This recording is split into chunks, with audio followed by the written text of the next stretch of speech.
మన ప్రభు అయిన యేసుక్రీస్తు నామములో దేవుని సన్నిధికి వచ్చిన ప్రియులైన అందరికీ కూడా శుభాలు తెలియజేస్తున్నాను. మరి కొంత సమయము దేవుని వాక్యాన్ని ధ్యానం చేసుకుందాం. పరిశుద్ధ గ్రంథంలో మత్తయి సువార్త 25వ అధ్యాయం 29వ వచనాన్ని మనం చదువుదాం. 29వ వచనం సోదరు చదువుతున్నారు.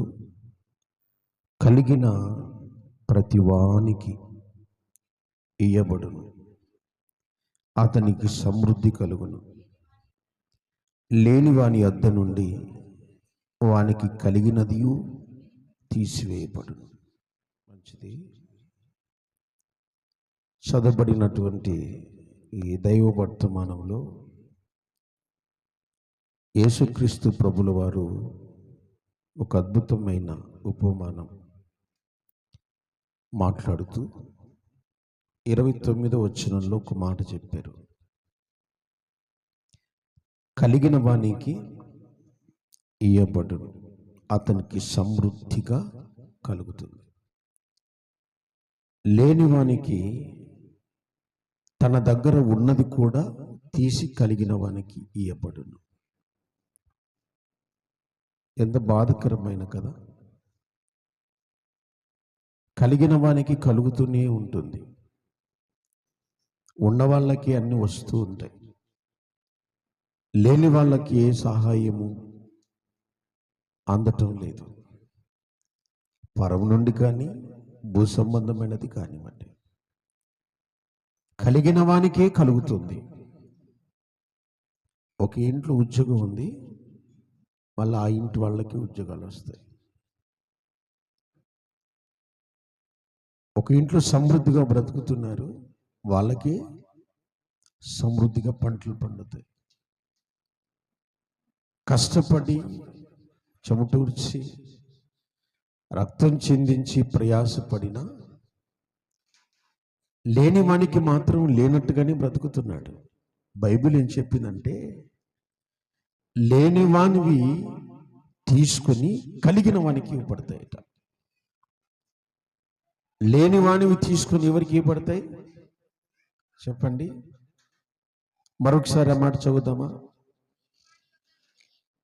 లేని వాని యొద్ద నుండి వానికి కలిగినది తీసివేయబడి, చాలు గమనించాలి. కలిగిన వానికి లేని వానికి కలిగినది ఏదైనా, ఒక చిన్న భూము, ఒక చిన్న ఉద్యోగము, చిన్న సంపద ఉంటే అది కూడా తీసుకొని కలిగిన వానికి ఇవ్వబడుతుంది అంటున్నాడు దేవుడు. ఎందుకు అలా జరిగింది? దేవుడు అన్యాయం చేస్తాడా? దేవుడు కలిగిన వానికే ఇస్తూ ఉంటాడా, లేని వానికి ఇవ్వడా అంటే, ఖచ్చితంగా లేనివానికి కూడా సహాయం చేయడానికి ఆయన సమర్థుడు. ఆమేన్, హల్లెలూయా. ఎందుకు వానికి ఉన్నది కూడా తీసివేయబడుతుంది? బాగా మనసు పెట్టండి.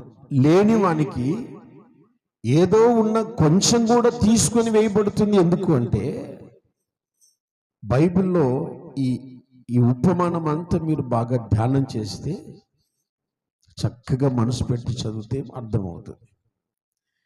ముందుగా మనం చేయాల్సిన పని ఏంటి అంటే, దేవుడు మనకి ఇచ్చింది ఏదో దానిని బాగా గుర్తు పెట్టుకోవాలి. దేవునికి స్తోత్రం, హల్లెలూయా.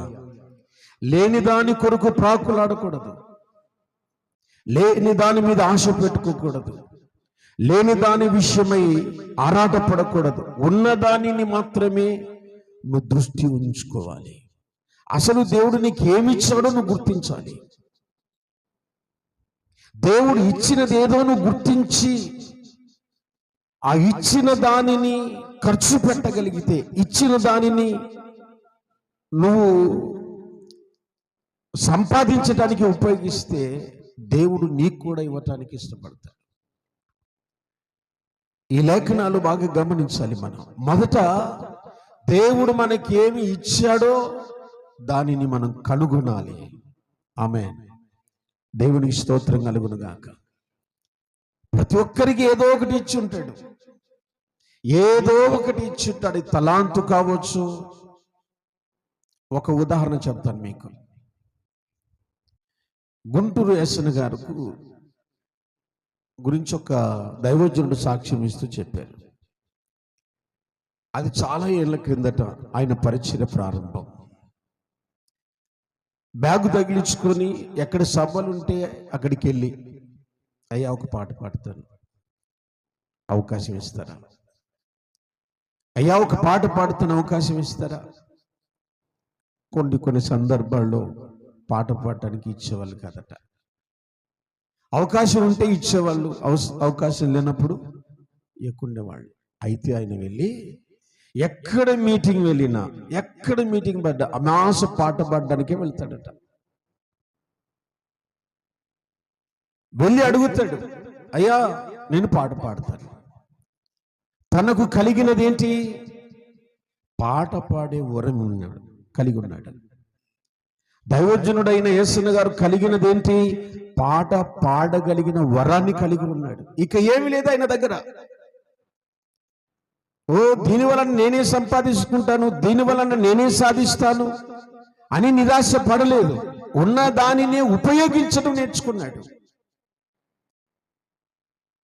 ఈరోజు ప్రపంచ నలుమూలల ఆయన పాటలే వినబడుతున్నాయి. దేవునికి స్తోత్రం. నీకున్న దానిని ఖర్చు పెట్టాలి. ముందుగా ఉన్నది ఏదోను గుర్తించాలి. అది గుర్తించాలంటే దేవుని పాదాల దగ్గరను కనిపెట్టాలి. ఏంటి ప్రభు నాకు ఇచ్చింది ఏంటి? దాన్ని ఎలా ఉపయోగించాలి? దాన్ని ఎలా వాడుకోవాలి? ఏ స్థలంలో వాడుకోవాలి? ఏ రీతిగా వాడుకోవాలి? ప్రార్థనలో నువ్వు కనిపెట్టి దేవుడు నీకు ఇచ్చిన దానిని వాడుకోవటానికి ప్రార్థనలు నువ్వు అడిగితే దేవుడు మార్గం సరళం చేస్తారు. దేవునికి స్తోత్రం. రెండవదిగా నువ్వు చేయాల్సిన పని ఏంటంటే, నీకు కలిగిన దాని కొరకు నువ్వు కష్టపడాలి. చెప్పండి, ఏం చేయాలి? ఏం చేయాలి చెప్పండి? కష్టపడకుండా ఎవరు కలిగి ఉండలేరు. కష్టము చెయ్యని వాడు లేమిలో బ్రతుకుతాడు.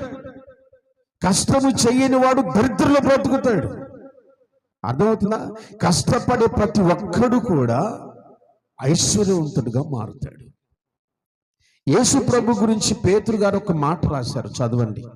పేతురు రాసిన మొదటి పత్రిక 4వ అధ్యాయము 1వ వచనం.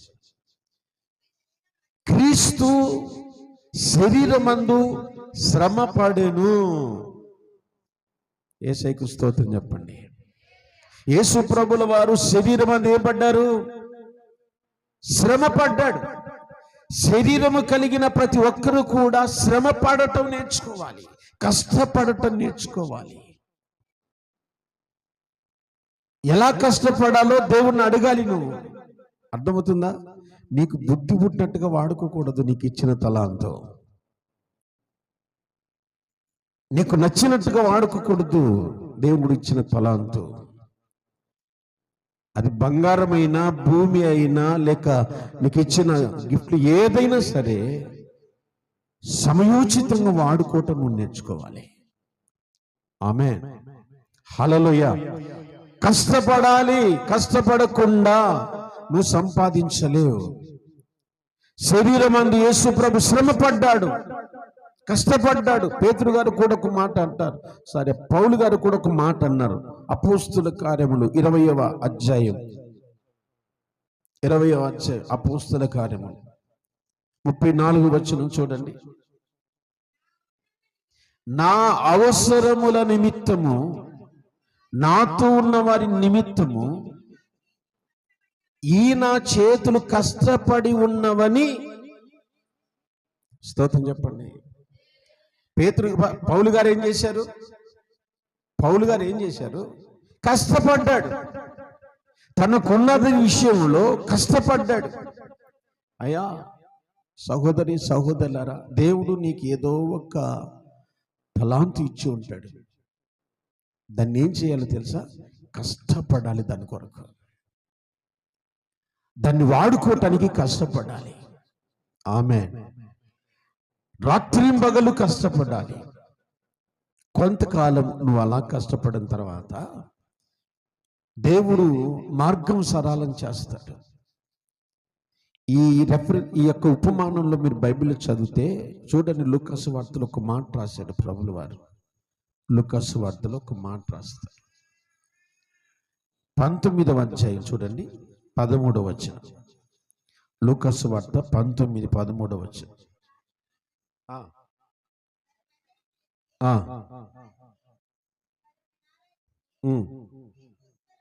నేను వచ్చే వరకు వ్యాపారం చేయండి అన్నాడు.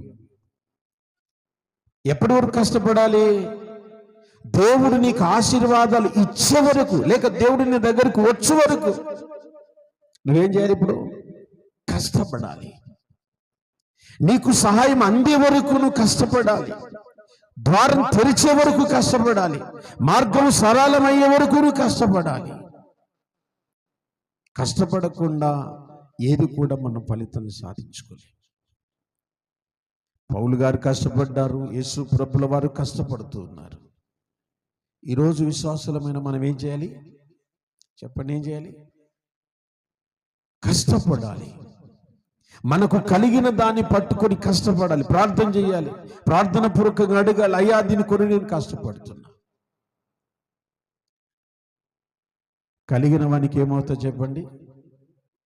ఇవ్వబడుతుంది. ఆమేన్, ఆమేన్. కష్టపడాలి. మూడవదిగా మనం ఏం చేయాలి తెలుసా? సంపాదించాలి. ఏం చేయాలి చెప్పండి? చెప్పండి, మళ్ళీ చెప్పండి. సంపాదించాలంటే ఏం చేయాలి? ముందు కష్టపడాలి. కష్టం లేకుండా సంపాదన రాదు. పెట్టుబడి లేకుండా సంపాదన రాదు. నీ కష్టాన్ని పెట్టుబడిగా పెట్టాలి. నీ తెలివిని పెట్టుబడిగా పెట్టాలి. నీ ఆలోచన పెట్టుబడిగా పెట్టాలి. కొందరు అనవసరంగా ఏదో డబ్బు ఉందనేసి ఏ వ్యాపారం అంటే ఆ వ్యాపారం పెట్టుకుంటారు. ఏది ఆలోచన వస్తే అది ఆలోచన పెట్టేసుకుంటారు. దయచేసి మీకు 100 దండలు పెడతా తల్లి.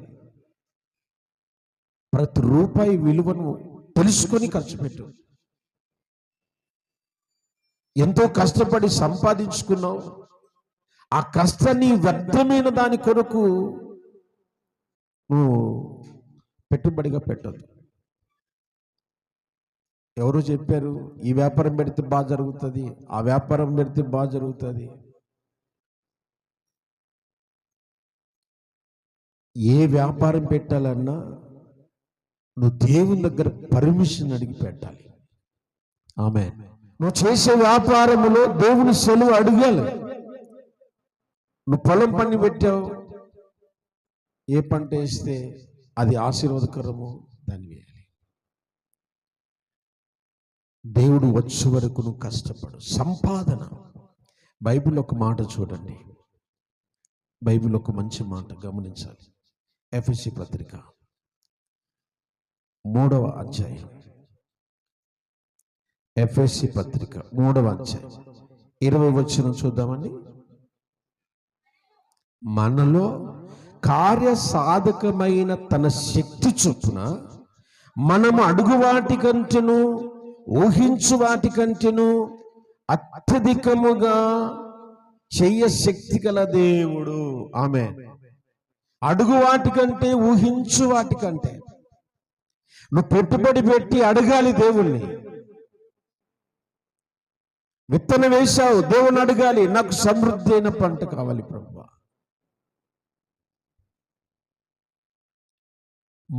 మోహమాట ఉండొద్దు దేవుని దగ్గర. స్తోత్రం. సందేహం ఉండొద్దు దేవుని దగ్గర. నీ పిడికిలి కొంచెమే, ఆయన పిడికిలి చాలా గొప్పది, చాలా గొప్పది. దేవుని దగ్గర అడిగేవాడు కావాలి. అడిగేవాడు లేడు దేవుని దగ్గర. సులాభాన్ని ఆశిస్తున్నాడు, సొంత తెలివిని ఉపయోగిస్తున్నాడు, లేక సొంత ఖర్చును ఉపయోగిస్తున్నాడు, సొంత బలాన్ని ఉపయోగిస్తున్నాడు, బలగాన్ని ఉపయోగించుకుంటున్నాడు, రాజకీయంగా ముందు కొనసాగుతున్నాడు, కానీ దేవుని దగ్గరికి మాత్రం రాలేకపోతున్నాడు. మీరు గమనించారో లేదో? ఏదైనా కలిగి ఉందనుకోండి, దాని మీదనే ఆధారపడుతున్నాడు మనిషి. అది దేవుడు ఇచ్చిన ఈవేని అని మర్చిపోతున్నాడు. ఉదాహరణకి నీకు దేవుడు మంచి జ్ఞానం ఇచ్చాడు, దాన్ని ఎలా ఖర్చు పెట్టాలి దేవుణ్ణి అడిగితే చెప్తాడు. అది ఎందుకు ఖర్చు పెట్టాలి దేవుణ్ణి అడిగితే చెప్తాడు. నీకు నచ్చిన దానికి ఖర్చు పెట్టేసి ఆ తెలివిని ఉపయోగించి, కొంతమంది ఉన్నారు మీకు తెలియదు, లోకంలో చాలామంది ఇలాంటి మహానుభావులు దేవుడిచ్చిన తెలివిని వ్యర్థమైన వాటి కొరకు మనుషులు చంపటానికో, దొంగతనాలు చేయటానికో, అన్యాయం చేయటానికో, మోసం చేయటానికో, వాళ్ళనే ఇప్పుడు ఏమంటారంటే సైబర్ నేరగాళ్ళు అంటున్నారు. ఏమంటారు? నీ మొబైల్కు చిన్న మెసేజ్ పంపిస్తారు అంతే, నువ్వు ఊరికే దాన్ని ఓపెన్ చేసావా అయిపోయి నీ కథ. ఎంత తెలివిని సైబర్ నేరగాళ్ళకి. నీ ఫోన్ నంబర్ ఎక్కడి నుంచి సంపాదించారు, నీ బ్యాంక్ అకౌంట్లో ఇంత అమౌంట్ ఉందని ఎలా తెలుసుకోగలిగారు, వాళ్ళ తెలివిని దేనికి ఖర్చు పెడుతున్నారు, ఒకరికి నష్టం కలిగించుకోవటానికి ఉపయోగిస్తున్నారు, మంచిదానికి ఉపయోగించట్లేదు. దేవుని వాక్యం వింటున్న నీవు దేవుడు నీకు ఇచ్చిన దానిని మంచి వాటి కొరకు ఖర్చు పెట్టు. హల్లెలూయా. దేవుడు నీకు ఇచ్చిన సమయాన్ని మంచి దాని కొరకు ఖర్చు పెట్టు. వాక్యం చెబుతుంది, అడుగు వాటి కంటే, ఊహించు వాటి కంటే అత్యధికముగా ఇవ్వగలిగిన దేవుడు, శక్తి కలిగిన దేవుడు. నువ్వు కొంచెం అడుగుతావు కానీ ఆయన చాలా ఇస్తాడు. అలా సంపాదించుకున్నాక ఆయన ఉన్నాడు బైబిల్లో. అలాగూ సొంతం చేసుకున్న ఒక రాజును ఉన్నాడు. చూడండి, రాజుల మొదటి పుస్తకం 3వ అధ్యాయం 13వ వచనం చూద్దాం. రాజుల మొదటి పుస్తకం 3వ అధ్యాయం 13వ వచనం. మరియు నువ్వు ఐశ్వర్యమును ఘనతను ఇమ్మని అడుగకపోయినను నేను వాటిని కూడా నీకు ఇచ్చుచున్నాను. స్తోత్రం చెప్పండి. అడగకపోయినా సొలొమోను మహారాజు దేవుణ్ణి ఏం అడగాలో అదే అడిగాడు. ఆమేన్, ఆమేన్. ప్రియులారా, మీకు ఒక మాట చెప్తాను. యాకోబు పత్రిక 4వ అధ్యాయం 3వ వచనం చూడండి. యాకోబు పత్రిక 4వ అధ్యాయం 3వ వచనం. మీరు అడిగినను మీ భోగముల నిమిత్తమై వినియోగించుకొనుటకై అడుగుతున్నారు గనక మీకు ఏమీ ఆశతో అడిగితే పర్లేదండి. స్తోత్రం, హల్లెలూయా. ఆకలి అడిగితే తప్పు లేదండి. దురాశతో అడుగుతున్నావు, దురాశతో అడుగుతున్నావు. అర్థమవుతుందా నీకు? హల్లెలూయా. యేసయ్యకు మహిమ కలుగును గాక. నీ భోగములను ఉపయోగించుకొనుటకై నువ్వు అడుగుతున్నావు గనక నీకేమీ దొరకలేదు. అంటే దేవుణ్ణి ఏమడగాలి చెప్పండి? ఏమడగాలి? కొంతమంది ప్రార్థన చేసుకుంటూ, ప్రభువా ప్రభువా బ్యాళ్ళు అయిపోయినాయి, ప్రభువా బియ్యం అయిపోయినాయి, ప్రభువా. బ్యాళ్ళు బియ్యం అయిపోతే ఆయన జనరల్ స్టోర్ పెట్టుకున్నాడా, కిరాణా కొట్టు పెట్టుకున్నాడా, లేకపోతే పరలోకంలో నా పంటలు వేసాడా? దేవుణ్ణి ఏమడగాలి? బియ్యము బ్యాళ్ళు అయిపోతే ప్రార్థన కాదు చేయాల్సింది, కష్టపడాలి, శ్రమ పడాలి, వాటిని సంపాదించుకోవటానికి శ్రమ పడాలి. ఈ పొలం కలిగిన వాళ్ళు ఏం చేయాలి? కూలి పని చేసే వాళ్ళు ఏం చేయాలి? కొంతమంది ఏం చేస్తారు చెప్పిన, ఎందుకు రా పనికి పోలేదు అంటే,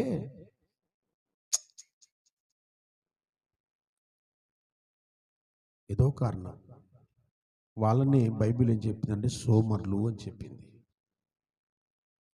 సొలొమోను మహారాజు ఒక మాట రాశాడు. సామెతల గ్రంథం చూడండి సార్, 22:13 వచనం. 22:13 వచనం. సామెతలు. సోమరి, బయట సింహం ఉన్నది, ఏమిరా పనికి పోలేదంటే ఏం చెప్తాడు? సాకు చెప్తున్నాడు. ఏమిరా ఇంట్లోనే పడుకుంటే ఎట్లరా? కడుపు నిండేది ఎలాగా? పిల్లల్ని ఎలా పోషిస్తావు? భార్యని ఎలా పోషిస్తావు? ఇంటిని ఎలాగా సరుకులతో నింపుతావు? ఇంటి దగ్గర ఉంటే ఎలాగా అంటే బయట ఏముందంటాడంట? చెప్పండి. బయట సింహం ఉంది, నేను పోతే చచ్చిపోతున్నా? పని చేయటానికి సాగు చెప్తున్నాడు, పని చేయకుండా ఉండటానికి సాగు చెప్తున్నాడు. ఈ సోమరి అయిన చెడ్డదాసుడు ఏం చేశాడు తెలుసా? యేసు ప్రభుల వారి దగ్గర ఆయన చెప్పిన ఉపమానం ఏముందంటే, విత్తని చోట నువ్వు కొయ్యువాడువును, చల్లని చోట నువ్వు సమకూర్చుకొని వాడవు అని చెప్పి మాట్లాడుతున్నాడు. దేవుని గురించి మనం బాగా ఎరిగిన వారం అయితే ఆ మాటలు మాట్లాడాం. హల్లెలూయా, దేవునికి స్తోత్రం. తిరుగుబాటు, వ్యతిరేకంగా మాట్లాడటం దేవుని మీద. నా పరిస్థితి నీకు తెలుసు కదా, నా ఆరోగ్య పరిస్థితి నీకు తెలుసు కదా, నా కుటుంబ పరిస్థితి నీకు తెలుసు కదా. తెలుసు ఆయనకి. నువ్వు కష్టపడగలిగినదే, నువ్వు మోయగలిగినదే, నువ్వు చేయగలిగినదే దేవుడు నీకు ఇస్తాడు. మోయలేని భారం నీ మీద మోపడు ఆయన. ఆమేన్, ఆమేన్. ఆ చిన్నదైనా చేసుకోవటానికి సాకులు చెప్తున్నాం. కలిగిన పని చేసుకోవటానికి కూడా సాకులు చెప్తున్నాం. ఇప్పుడు ఒక్క మాట అడిగితే ఎన్ని గంటలకు మారాదని అంటే ఎన్ని సాకులు చెప్తామో, ఎన్ని సాకులు మైండ్లో మెదులుతూ ఉంటాయి. అడిగే ప్రయోజనం? దేవుని దగ్గరికి రావడానికి నీకు సమయం దొరకలే. ఎంత పెద్ద సోమరులమో మనం. అర్థమవుతుందా? మళ్ళీ ఏమంటాం? మా పరిస్థితికి దేవుని తెలియదా? తెలుసు. నీ గుణగణాలన్నీ ఎరిగిన వాడైన. స్తోత్రం కలుగును గాక. హల్లెలూయా. ఎందుకు నీకు కలిగినది తీసివేయబడుతుంది? ఎందుకంటే నువ్వు చేస్తున్న నిర్లక్ష్యం, సోమరితనం వల్ల, నీ అవివేకం వల్ల, నీ తిరుగుబాటు వల్ల. బైబిల్లో ఆ ఉపమానం గమనించండి. ఇద్దరిని మాత్రం ఈ దేవుడు ఏమన్నాడు తెలుసా? బల నమ్మకమైన మంచి దాసుడా అన్నాడు. ఒకరిని మాత్రమే ఎందుకు చెడ్డదాసుడా అన్నాడు? సోమరి అయిన చెడ్డదాసుడా అని ఎందుకు అన్నాడంటే, వాడు పని చేయటానికి సాకులు వెతుకుతున్నాడు. దేవుడిచ్చిన తలాంతును పూడ్చిపెట్టి, దేవుడిచ్చిన తలాంతును సంపదకు పెట్టుబడిగా పెట్టకుండా, దేవుడిచ్చిన తలాంతును గుర్తించకుండా ఏం చేస్తున్నాడు? పూడ్చిపెట్టాడు, పక్కన పెట్టేసి. ఏం చేస్తా దీంతో? నేను ఏ వ్యాపారం చేస్తా? నేను ఒక వీడియో చూశానండి. అబ్బాయికి 2 చేతులు లేవు, 2 చేతులు లేవు. అయితే 2 చేతులకు ఏదో ఆపరేషన్, ఏదో సంథింగ్ ఆపరేషన్ కాదు, ప్లాస్టిక్ ఏదో తొడిగించుకున్నాడు. మోటార్ సైకిల్ నడుపుతూ 2 చేతులకి మోటార్ సైకిల్ నడుపుతూ వెనక ఏదో బిజినెస్ పెట్టుకున్నాడు. 2 చేతులు లేనివాడు కష్టపడుతున్నాడు. 2 చేతులుండి, కాళ్ళుండి, తెలివిండి, మంచి చూపు ఉండి ఏం చేస్తున్నాం? కాసేపు ఆ చెట్టు దగ్గర, ఈ రచ్చబండ దగ్గర, ఆ అరుగుల దగ్గర, ఆ ఇంటి దగ్గర ఏ ఉపయోగం వస్తుంది? సోమరితనాన్ని, శాపాన్ని, లేమిని నీ ఇంటికి మూట తీసుకుపోతున్నావు. దేవుడు నీకు ఇచ్చిన దానిని పెట్టుబడిగా పెట్టేసాయి. స్తోత్రం. హల్లెలూయా. కష్టపడు, బాగా శ్రమపడు. దేవుని వాక్యంలో ఆ ఇరువురు కూడా కష్టపడి 2కు 4 చేశాడు. 2కు 4 చేశాడు. బైబిల్ ఏం చెప్తుందో చెప్పన? సామెతల గ్రంథం 28వ అధ్యాయం 20 వచనం చూడండి. సామెతలు 28, 20 వచనం. నమ్మకమైన వానికి దీవెనలు మెండుగా కలుగును. స్తోత్రం చెప్పండి. హల్లెలూయా, హల్లెలూయా. నీకు కొంచెమే ఉన్నాయి, ఇప్పుడు కొంచెమే ఉన్నాయి నీకు. ఆ విషయంలో నమ్మకంగా నువ్వు కష్టపడగలిగితే, నమ్మకంగా నువ్వు సంపాదించుకోగలిగితే, నమ్మకంగా పెట్టుబడి పెట్టగలిగితే, నమ్మకంగా దేవుని పనిలో బ్రతకగలిగితే దీవెనలు అనేకంగా ఉన్నాయి. ఇంకా ఇవ్వాలి నీకు. ఆ 2 సంపాదించిన 4 సంపాదించిన వాడిని ఏమన్నాడు తెలుసా దేవుడు? నిన్ను అనేకమైన వాటి మీద నియమించుచున్నాను అన్నాడు. ఆమేన్. దేవునికి స్తోత్రం. అనేకమైన వాటి మీద నిన్ను నియమించున్నాడు. ఎందుకు? ఈ కొంచెములో నువ్వు నమ్మకంగా ఉన్నావు, ఈ కొంచెంలో నమ్మకంగా ప్రార్థన చేసుకున్నావు, ఈ కొంచెన్ని గుర్తించావు. యేసయ్యకు స్తోత్రం. హల్లెలూయా. అబ్రహాము గారు మరి దేవుని మాట విని బయలుదేరినప్పుడు ఏమన్నా కలిగి ఉన్నాడో చెప్పండి. అబ్రహాము గారు దేవుని మాట విని కల్దీయుల దేశానికి వెళ్ళినప్పుడు ఏమైనా సమృద్ధి కలిగి ఉన్నాడా? ఏమీ లేదు అబ్రహాము దగ్గర. కేవలము దేవుని మాట నమ్మి ప్రయాణం కట్టాడు. నమ్మకమైన వానికి ఏమున్నాయి చెప్పండి? హల్లెలూయా. నమ్మకమైన వానికి దీవెనలు ఉన్నాయి, నమ్మకమైన వానికి ఆశీర్వాదాలు ఉన్నాయి.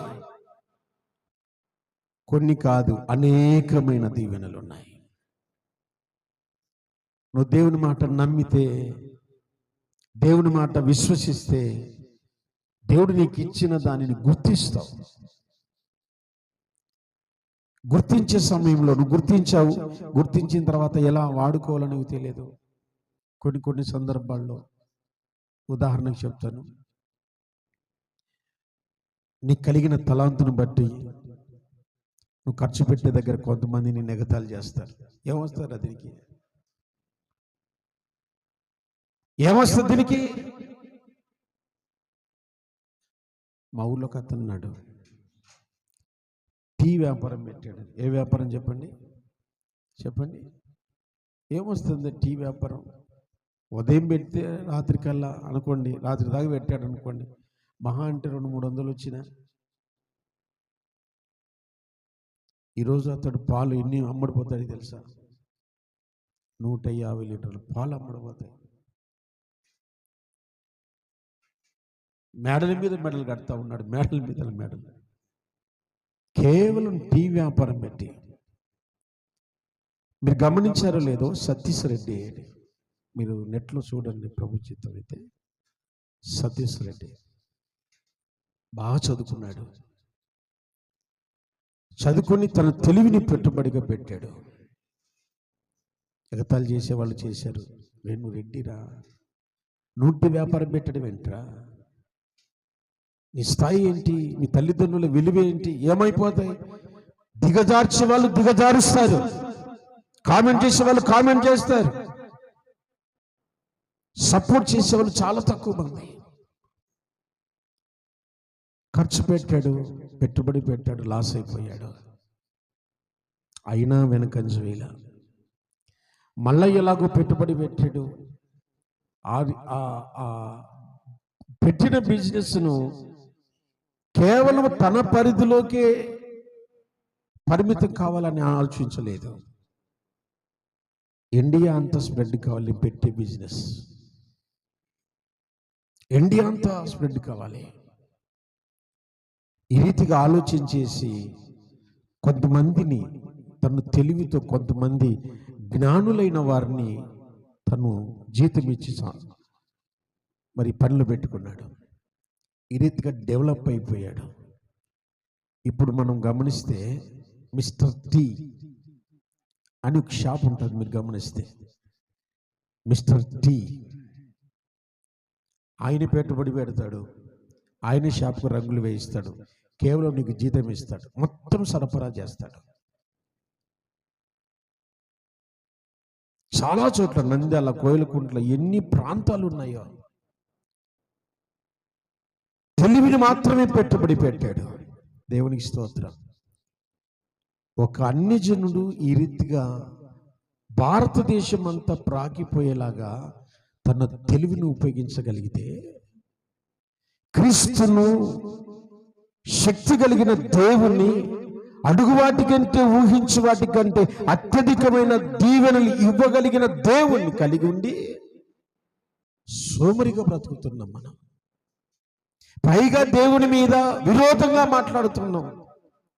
ఎంత బాధకరమో కదా.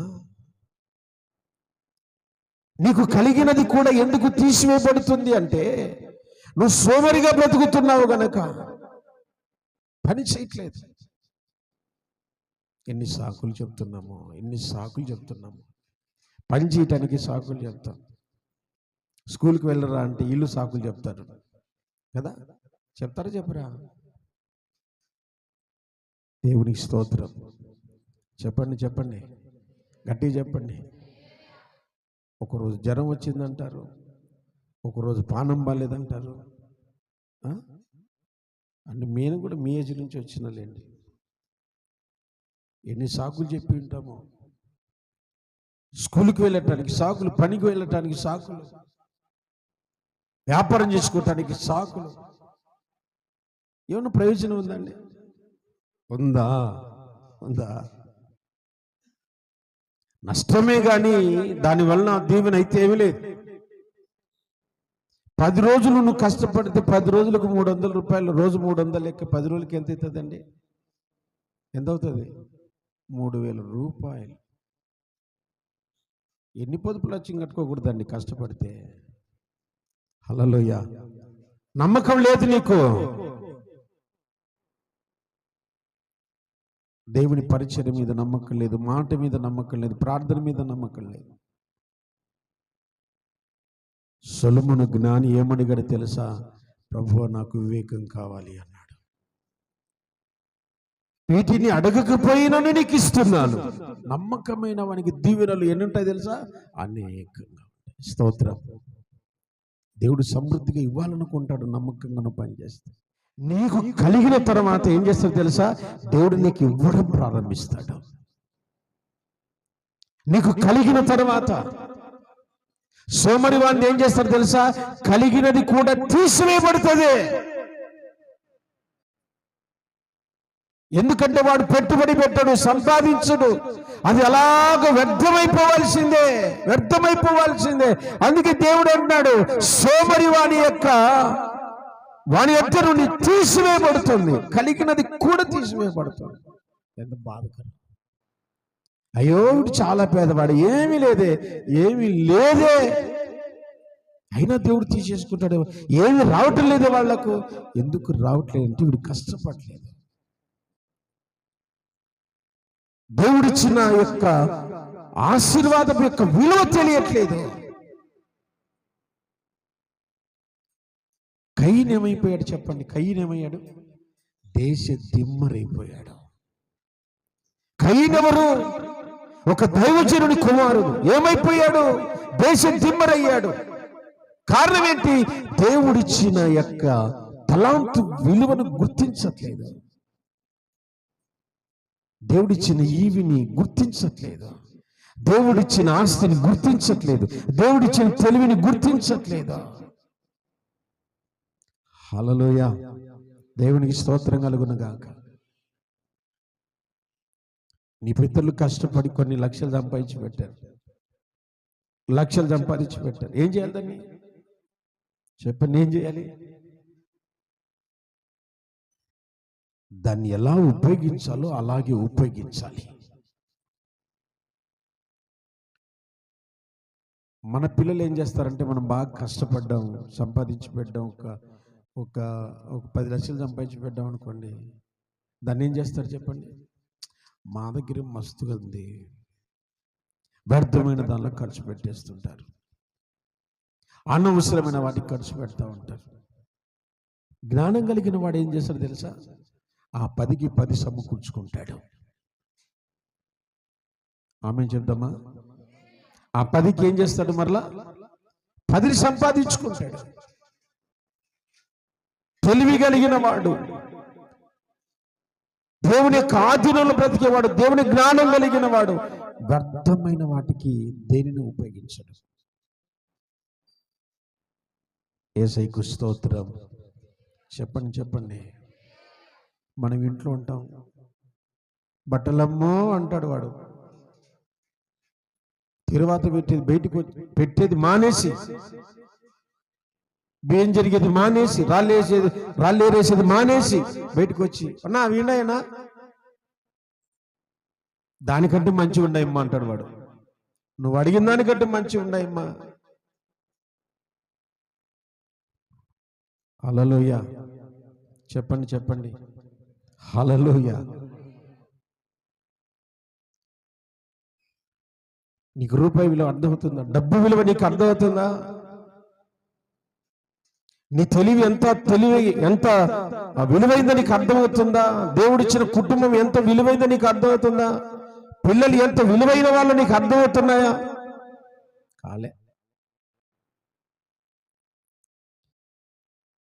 భర్త విలువ భార్యకు తెలియడం లేదు, భార్య విలువ భర్తకి తెలియట్లేదు. మీరు ఆలోచించండి దేవుని సంగతులు. దేవుడిచ్చిన ప్రతిదీ ఎంతో వాల్యుబుల్. ఆమేన్. దాన్ని సరిగ్గా ఖర్చు పెట్టాలి, సరిగ్గా దాని కొరకు పని చేయాలి. దేవుడు నమ్మి భూలోకానికి యేసుక్రీస్తు ప్రభు వారిని పంపించారు. ఏమండి, కూర్చొని ఉన్నాడు ఆయన.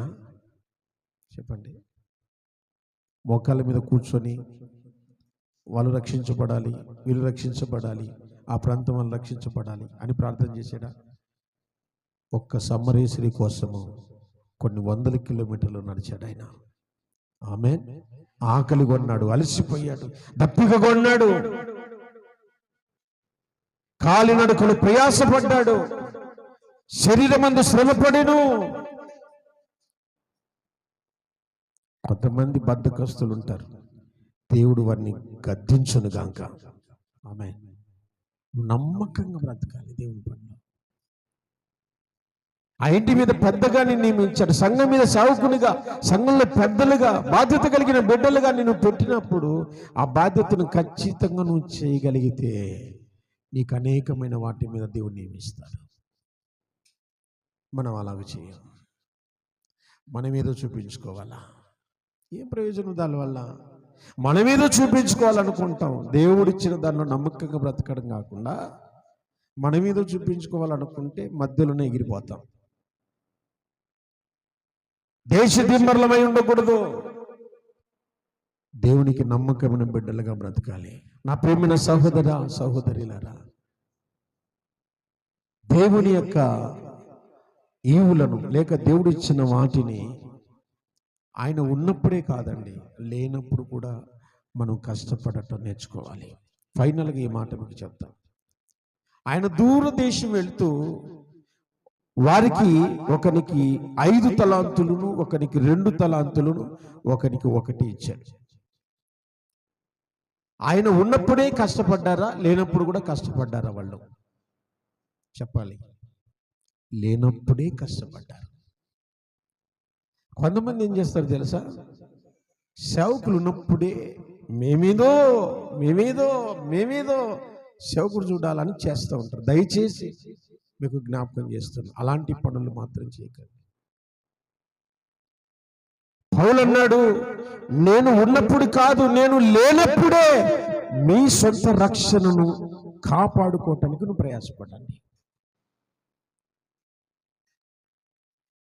యజమానుడు ఉన్నప్పుడు పనిచేసేవాడు గొప్పోడు కాదండి, లేనప్పుడు కూడా పనిచేసేవాడు గొప్పోడు అవుతాడు. సమయమందును అసమయమందును ప్రార్థించిన వాడు గొప్పోడు అవుతాడు. ప్రార్థన సమయంలో కూర్చొని ప్రార్థనకు వచ్చి 4 మాటలు వింటే ఓ భక్తి పెరిగిపోతుంది అనుకోవడం చాలా పొరపాటు.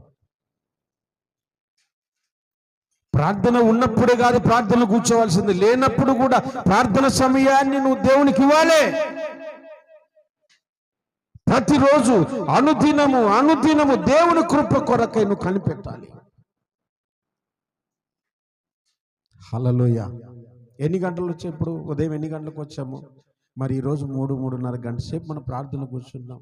కనీసం రోజు 1 గంట ప్రార్థన కూర్చోకపోతే మనకు అన్నం ఎలా అరుగుతుంది చెప్పండి?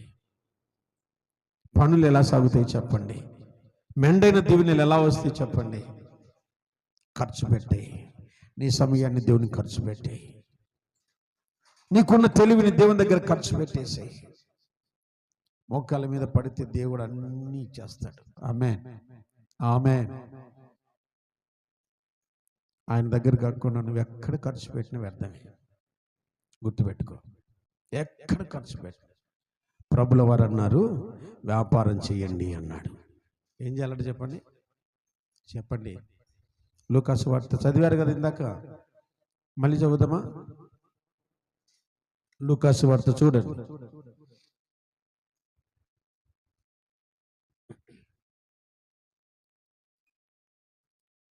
చెప్పాలా రిఫరెన్స్? 19:17 వచ్చిన తన దాసులను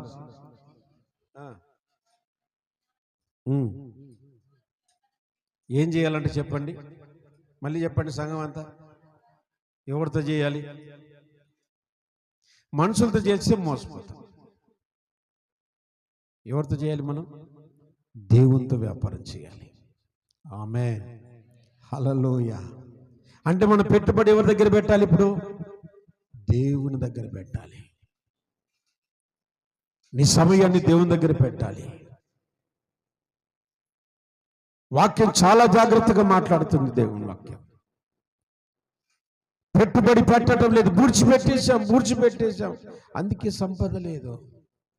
కలిగినవన్నీ తీసుకుని పోతున్నాయి. ఉన్నవి కూడా పోతున్నాయి, ఉన్న ఆస్తులు కూడా పోతున్నాయి. అప్పుడు బాగా పనిచేసేదాన్ని, ఇప్పుడు పని చేయలేవు. ఎందుకో తెలుసా? దేవుడు బలాన్ని కూడా తీసేసుకున్నాడు. ఇక్కడ టైలర్లు ఎంతమంది ఉన్నారు? టైలర్ కుట్టేవాళ్ళు ఒకతేనా? ఒకటి, రెండు, ఇంకా ఇద్దరేనా? మీరు కరెక్ట్గా పని చేయలేదు అనుకోండి, సూదిలో దారమే ఎక్కదు. దారమే ఎక్కలేదంటే ఏం కుడతావు నువ్వు? దేవుడిచ్చిన పని దాన్ని ఏం చేయాలి? నమ్మకంగా పెట్టుబడి పెట్టాలి. స్తోత్రం కలుగును గాక. దాని పని అది కొనసాగుతూనే ఉండాలి. నేను వాళ్ళ గురించి మాత్రమే కాదు, మిగతా వాళ్ళందరి గురించి చెప్తా ఉన్నా. మిగతా పని వాళ్ళ గురించి కూడా. నీ కూలి పని ఉంది, కూలి పని విషయంలో నువ్వేం చేయాలి? పని ఉన్నప్పుడు ఖచ్చితంగా పనికి వెళ్ళు, తప్పేం లేదు. ప్రార్థన సమయంలో ఖచ్చితంగా ప్రార్థన కూర్చో. పనికి పోయి ఇచ్చినావని ప్రార్థన మానేసి, ప్రార్థనకు పోయి ఇచ్చావని పని మానేసి. పిల్ల చేస్తలు ఉంటారు కదా, పిల్లలు చేస్తూ ఉంటారు. ఏరా బడికి వాళ్ళంటే ఈరోజు మా సంఘంలో ప్రార్థన కొడుకలు ఉండే, ఈయనే ప్రార్థన చేశాను, ఈయనే పాటలు పాడా, ఈయనే ప్రసంగం చెప్పినట్టు చెప్తాడు అక్కడ. ఈరోజు మా సంఘంలో ప్రార్థన కొడుకులు ఉంటే మేము రాలేకపోతే సార్ ఏం చేసి ఉంటారు అంటే, ఏం చేసిందో ఇక్కడ సాకులు చెప్తుంటారు. బడికి పోవడానికి సాకులు, ప్రార్థన మీద సాకులు చెప్పి బడి మానేస్తారు, బడి మీద సాకులు చెప్పి ప్రార్థన మానేస్తారు. పెద్దలైన వాళ్ళు కూడా అదే, పని మీద సాకులు చెప్పి ఏం చేస్తారు? ఎందుకు మీ దగ్గర నుంచి తీసివేయబడుతుందో మీకు గుర్తు చేస్తున్నా. ఎందుకు మీ దగ్గర నుండి తీసివేయబడుతుంది? మీ విలువైన ధనం, విలువైన బంగారం, విలువైన సమయం, విలువైన బలం, విలువైన జ్ఞానం ఎందుకు తీసివేయబడుతుంది అంటే దాన్ని సరిగ్గా ఖర్చు పెట్టలేదు కనుక. జ్ఞానంతో పరిచయం చేయాలి, జ్ఞానంతో ప్రార్థన చేయాలి, వివేకం కలిగి బ్రతకాలి ఈ లోకంలో. కనుక సోమరులుగా కాకుండా బలానమ్మకమైన మంచి దాసులుగా బ్రతుకుతాం. దేవుడి మాటలు మనందరి వినికిడిలో ఆశీర్వదించునుగాక. తల వంచుని ప్రార్థన చేసుకుంటాం.